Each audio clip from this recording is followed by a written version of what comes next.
I think is really interesting about the whole man versus bear discussion, as well as any type of discussion that poses a scenario of like, who would you rather choose kind of thing, is that those who are not being chosen, like the men in this case, are proving in many ways why other people would choose the other option apart from them. From the consent of my friend Aiken, I wanted to show and I wanted to talk about this because this comment from a dude is a reason why many people will want to choose the bear. Because there are men like this person who pose a threat to women and who will openly just say stuff like this without even blinking to a random stranger. When it comes to these discussions, is that it's supposed to be a discussion for reflection. Really. And I know it could be hurtful to like hear that people would rather choose a bear instead of potentially being with you or being alone with you as a man. And instead of taking that personally, what I think men should be really doing is listening to why and seeing how the history of men hurting other people, not just women, but especially women, but people in general, is why people want to choose a bear instead of a man in a situation where you're alone with one of them in the forest or in the woods. Because intent and context is very important in these situations of who would you rather or these what would you do kind of scenarios. Scenario with man versus bear and with this discussion is trying to show, from what I'm really interpreting, is who poses or what poses a bigger threat to you if you're in the context of a situation where you're alone by yourself in the woods. And for people, a lot of women are saying they would rather choose a bear because of the possibility of the man potentially essaying them or hurting them or doing something with the intent with an ill intent to actually hurt them. Versus a bear, of course there's the possibility that the bear is going to hurt you, but the likelihood that they would isn't going to be the same in the same way a man has a likelihood of hurting another person. Because a bear in most situations only hurt people because of wanting food, or they're trying to protect their children, or we're in their environment and we're a threat to their own safety, and so they're trying to protect themselves, versus a person by themselves in the woods with a man who has ill intent of hurting somebody, does it for different reasons and does it for the sake of hurting somebody. And then my mutual Rebecca, who's getting a lot of flack and a lot of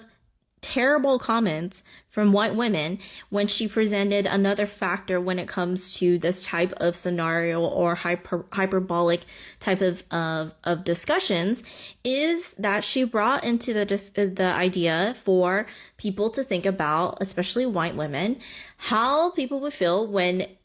being chosen as one who, when it comes to the context of, if you're alone in a room with a white man or a white woman, who would you rather be alone with? In a lot of cases, even for myself, I would rather be with a white man. And instead of white women thinking about why, she's getting, and I implore you to look at the video that I tag here, especially the comments, and how many women and white women are again proving the reason why other BIPOC or other people of color will not feel safe around white women. And these scenarios are trying to show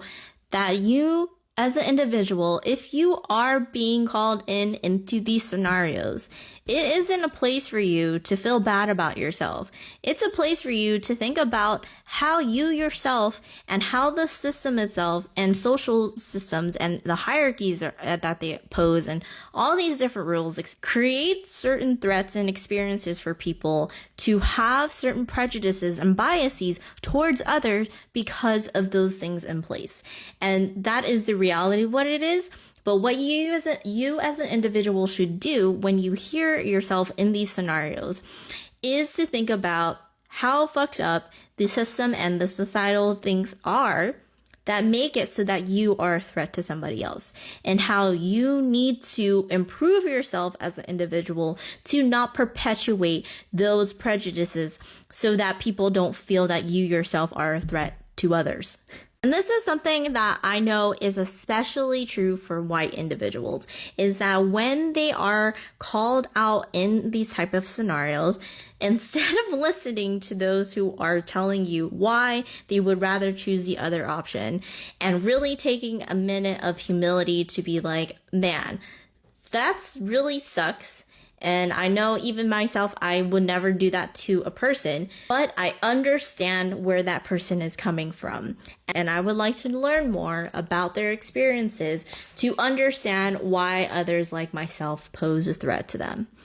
And instead of doing that, it's becoming more of a reasoning or people are doubling down and just again exposing themselves and proving more of the points why individuals choose the other options. And when Rebecca brought in the idea of who would you rather choose if you're alone by yourself in the context of being alone in a room with either a white woman or a white male, it's again, based off of these different experiences that individuals have had with those specific demographic that makes us choose the other option. For me, I would choose a white man over a white woman because I've said in my other video, I have actually had a lot of more positive experiences with men in general, especially with white women. I have experienced in the last few, especially in the last few months because of my online rhetoric and my online platform that I'm doing in trying to bring more awareness to other BIPOC autistic people. The most volatile, vile comments and interaction from white women specifically, and trying to show the rhetoric inside of that, how they pose more of a problem within this space because of their position and how society sees them. So something that's been abundant and clear to me from being in the online space for autism TikTok specifically is that when it comes to the different types of content creators, specifically female content creators versus white female autistic content creators and BIPOC autistic content creators who are also female, is that most BIPOC creators come on with a platform knowing and trying to acknowledge the more racial awareness as well as the dynamics and trying to present intersectionality and trying to show the different perspectives that can come from being a person of color, but also trying to promote and advocate for those who are a part of that community. Versus white women who are autistic is a very common pattern that it is very individualized for them and that they only benefit from those perspectives, and instead of trying to show different or encourage other different voices and perspectives in the discussion, they mostly want others to just listen to them. And that is a huge problem. That for me is something that I've been talking about and definitely raising more of my voice when it comes to it. And again, it's not to say that all white autistic women are this way, but it's the pattern that it's the majority of them, or it becomes that it's the most of my encounters with white autistic women have been this way on this platform. And the only times that seem to be this allyship or when they try to promote other people of color is when it's kind of like a train of other white people or other people who are trying to then show or expose for society to be like,